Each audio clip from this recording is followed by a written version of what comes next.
ফেনী, নোয়াখালী সহ দেশের 11 জেলায় বন্যা পরিস্থিতি অপরিবর্তিত, দুর্ভোগে লাখো মানুষ। প্রয়োজনীয় সংস্কারের পর চলছে মেট্রো রেলের পরীক্ষামূলক চলাচল, আগামীকাল থেকে ফের শুরু হতে যাচ্ছে বাণিজ্যিক চলাচল। ইউরোপ ও আমেরিকার বাজারে সুযোগ বাড়ানো গেলে বদলে যাবে তৈরি পোশাক খাতের চেহারা, উদ্যোগ নিতে প্রধান উপদেষ্টার প্রতি আহ্বান ব্যবসায়ীদের।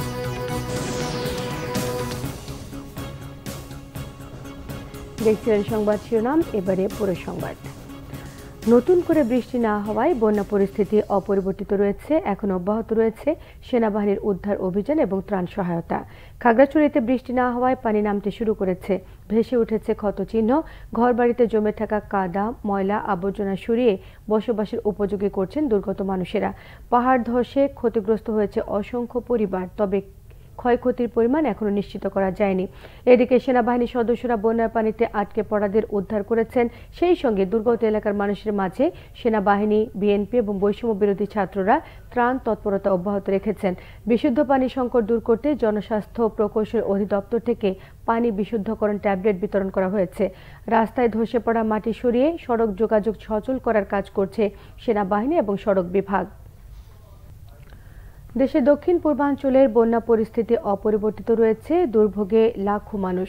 হাজার হাজার ঘরবাড়ি পানির নিচে, আশ্রয় কেন্দ্রে ঠাঁই নিয়েছেন অসংখ্য মানুষ।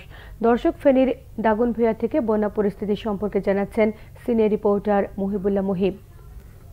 দর্শক, এই মুহূর্তে আমি রয়েছি ফেনীর দাগনভূঞা এলাকায়। মহাসড়ক লাগোয়া এই গ্রামটির অবস্থা দেখলেই আপনারা বুঝতে পারছেন যে কি পরিমাণ পানি এখানে হয়েছে।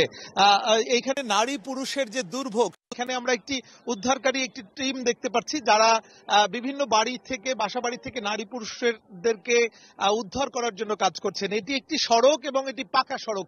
এই পাকা সড়কে প্রায় বুক সমান পানি হয়ে গেছে এবং এখানে আটকা পড়ে এখনো অসংখ্য মানুষ রয়েছে। একই সঙ্গে আমার ঠিক বাম দিকে একটি মসজিদ দেখতে পাচ্ছি, সেই মসজিদের অবস্থাও কিন্তু অনেকটাই তলিয়ে গেছে।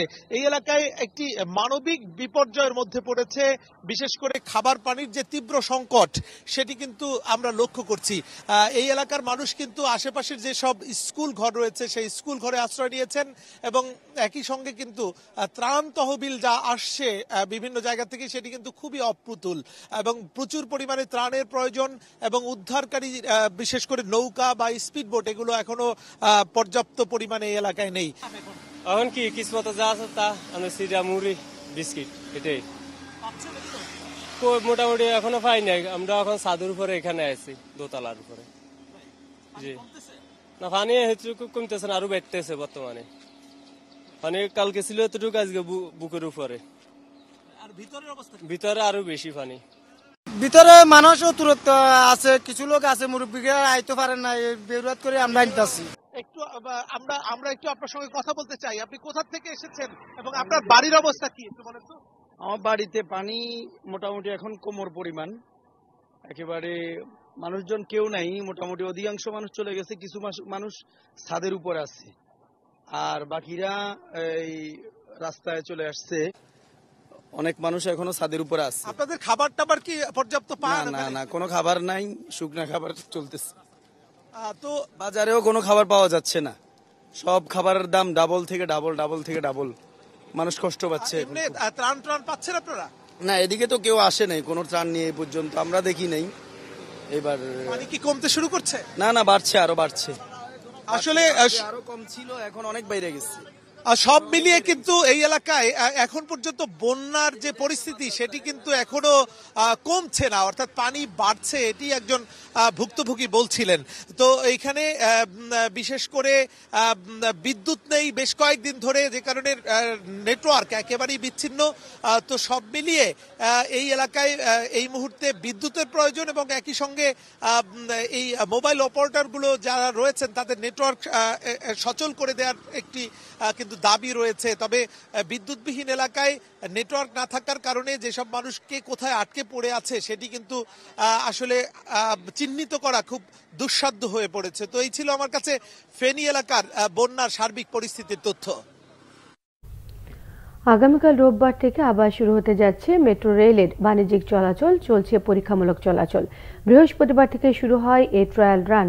রাজধানীর মানুষের জনপ্রিয় এবং নির্ভরযোগ্য বাহন মেট্রো রেল কোটা সংস্কার আন্দোলন চলাকালে গত 18 জুলাই মেট্রো রেলের মিরপুর 10 নম্বর গোল চত্বর পুলিশ বক্সের উপরের রুটে আগুন ধরিয়ে দেওয়া হয়। ওই দিন বিকেলে মেট্রো রেল চলাচল বন্ধ করে দেওয়া হয়। পরের দিন মিরপুর 10 এবং কাজীপাড়া স্টেশনে ভাঙচুর চালানো হয়। শেখ হাসিনার সরকার ক্ষমতায় থাকতে মেট্রো রেল চালু করতে দীর্ঘ সময় লাগবে বলে জানানো হয়েছিল। ডক্টর মোহাম্মদ ইউনূস অন্তর্বর্তীকালীন সরকারের প্রধান উপদেষ্টার দায়িত্ব নেওয়ার পর মেট্রো রেল যত দ্রুত সম্ভব চালুর ব্যবস্থা গ্রহণের নির্দেশ দেন। তার এই নির্দেশনার পর মেট্রো রেল চালুর জন্য ব্যবস্থা নেওয়া হয়। অবশেষে বন্ধের 1 মাসের কিছু সময় পর চালু হতে যাচ্ছে এই সেবা। সুপ্রিম কোর্টের অবসরপ্রাপ্ত বিচারপতি AHM শামসুদ্দিন চৌধুরী মানিককে আটক করা হয়েছে। ভারতে যাবার সময় শুক্রবার সিলেটের কানাইঘাট উপজেলার সীমান্তবর্তী ডনা এলাকা থেকে তাকে আটক করেছে বিজিবি। AHM শামসুদ্দিন চৌধুরী মানিক আপিল বিভাগের বিচারপতি ছিলেন। 2015 সালের সেপ্টেম্বরে তিনি অবসরে যান। এরপর বিভিন্ন অনুষ্ঠান এবং টেলিভিশন টক শোতে কথা বলতেন তিনি। বর্ডার গার্ড বাংলাদেশ বিজিবি জানায় ডনা সীমান্ত দিয়ে ভারতে যাবার চেষ্টা করছিলেন তিনি। এ সময় বিজিবির একটি টহল দল তাকে আটক করে। কানাইঘাট উপজেলার ডনা বিজিবি ক্যাম্পে অবসরপ্রাপ্ত বিচারপতি শামসুদ্দিন চৌধুরী মানিককে রাখা হয়েছে। প্রধান উপদেষ্টা ডক্টর মোহাম্মদ ইউনূসের ইমেজকে কাজে লাগাতে পারলে দেশের তৈরি পোশাক খাতকে অনন্য উচ্চতা নেওয়া সম্ভব বলছেন পোশাক খাতের নেতারা। এরই মধ্যে বিদেশি ক্রেতাদের সঙ্গে কথা বলতে প্রধান উপদেষ্টাকে অনুরোধ জানিয়েছেন ব্যবসায়ীরা। ইউরোপ এবং আমেরিকার বাজারে পোশাক রপ্তানিতে কিছু সুবিধা নেওয়া গেলে দেশের তৈরি পোশাক খাতের চেহারায় পাল্টে যাবে বলছেন পোশাক মালিকরা। রিপোর্ট করছেন গোলাম মইনুল হাসান। বাংলাদেশের অর্থনীতি দাঁড়িয়ে আছে রেমিটেন্স ও তৈরি পোশাক খাতের উপর ভর করে। তাই এই দুটির উপরই নির্ভর করে ওঠানামা দেশের রিজার্ভ। কিন্তু শিক্ষার্থীদের কোটা আন্দোলন চলার সময়ে প্রবাসীরা রেমিটেন্স না পাঠানোর ঘোষণা দিলে ব্যাংকিং চ্যানেলের রেমিটেন্স প্রবাহ একেবারেই কমে যায়। তবে 5 আগস্ট আওয়ামী লীগ সরকার পতনের পরই রেমিটেন্সে বড় ধরনের উল্লফন দেখা দিয়েছে। তবে পোশাক খাতে এখনো পুরোপুরি ধাক্কা সামাল দিতে পারেনি বলছেন তৈরি পোশাক মালিকরা। ডক্টর ইউনূস একটা ব্র্যান্ড, যে আমাদের বড় বড় ব্র্যান্ড এবং বায়ারদের যে মানে শীর্ষ ব্যক্তিবর্গ মালিক বা যারা আছেন তাদেরকে বাংলাদেশে ইনভাইট করে এনে তিনি বসে এখানে তাদের সাথে কথা বলবেন, তাদের যে আস্থাটাকে ফিরিয়ে আনার জন্য, কনফিডেন্স লেভেলটাকে বাড়ানোর জন্য তিনি এই কাজটা করতে প্রস্তুত আছেন। এটা আমাদের জন্য একটা বিশাল প্রাপ্তি।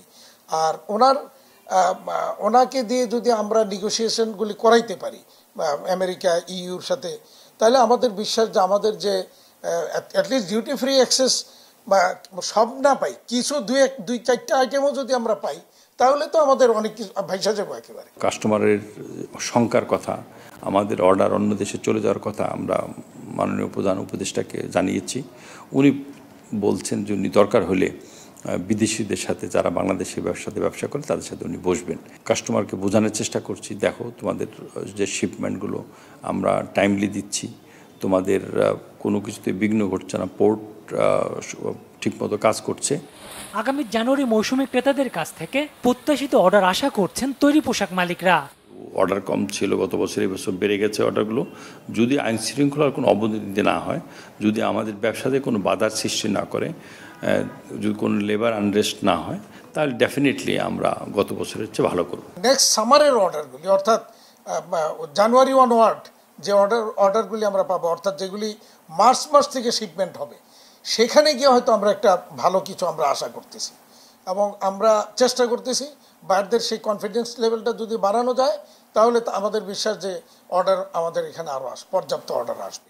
ব্যবসায়ী নেতারা বলছেন গত 1 বছর তৈরি পোশাকের রপ্তানি ঋণাত্মক ধারায় ছিল, যদিও সরকার এটিকে বাড়িয়ে দেখিয়ে আসছিল।